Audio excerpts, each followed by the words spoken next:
የሩሲያ ዩክሬን ጦርነትን አቅጣጫ ሊቀይር የሚችል አዲስ ወታደራዊ ውሳኔ ከአሜሪካ ተሰምቷል።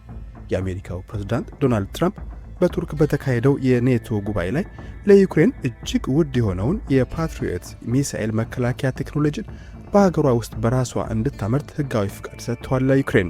ትራምፕ ለዜሌንስኪ ሲናገሩ እኛ የራሳችንን ክምችት አንሰጥም፣ ነገር ግን እንዴት እንደሚሰራ እናሳየዎታለን፣ ከዚያ በኋላ መሳሪያ አልሰጡንም ብላችሁ ማማረር አትችሉም ብለዋል።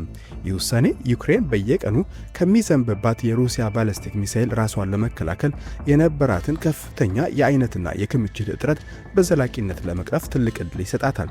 ምንም እንኳን ምርቱ ወዲያውኑ ባይጀመርም ዩክሬን የራሷን የሚሳኤል ፕሮግራም ለማዘመንና የቴክኖሎጂ ሽግግር ለማግኘት ትልቅ ስትራቴጂካዊ ዕድል ነው። ይህ በሰማይ ላይ የሚደረገው የሚሳኤል ፉክክር እንዳለ ሆኖ በመሬት ላይ ያለው የጦርነት ስልት ሙሉ በሙሉ ተቀይሯል። የቆየውና ወታደሮች እርስ በርስ የሚተያዩበት የፊት ለፊት የጦር ግንባር የሚባለው ጽንሰ ሐሳብ አክትሞለታል። አሁን ጦርነቱ ወደ ኔትወርክ ተኮር ጦርነት ተሸጋግሯል። ወታደሮች በጫንካና በባንከር ውስጥ ተደብቀው ኪሎሜትሮች ርቀው ባሉ ኦፕሬተሮች በድሮን አማካኝነት በቀጥታ እየታደኑ ይደመሰሳሉ። በሁለቱም ወገን ያለው የወታደራዊ እጥረት ጦርነቱን ወደ ቴክኖሎጂ አስገዳጅነት ቀይሮታል። ዩክሬን በአሁኑ ወቅት ማሽንጋን የሚተኩስ ምግብና ጥይት የሚያቀርቡ እንዲሁም የቆሰሉትን የሚያድኑ የምድር ላይ ሮቦቶችን በስፋት ማሰማራት ጀምራለች።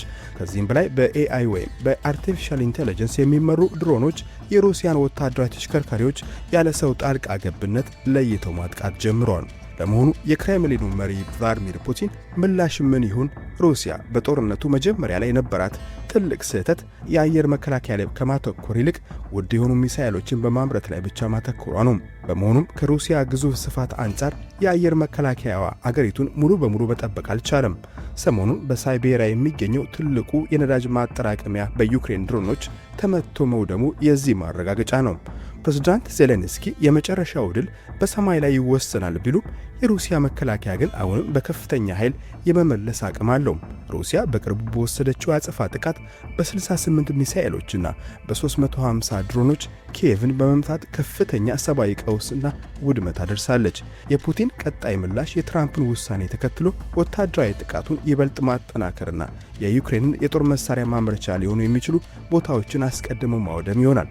ሆኖም ግን የዩክሬን አዳዲስ ስኬቶች ዋሽንግተንን ወደ ሰላም ንግግር እንድታዘነብል ቢያደርጋትም ፑቲን ግን ሙሉ በሙሉ እጅ ከመስጠት ይልቅ ጦርነቱን ወደ ከፋ የአየር ላይ ፍልሚያ እንደሚያሸጋግሩት ወታደራዊ ባለሙያዎች ይገምታሉ።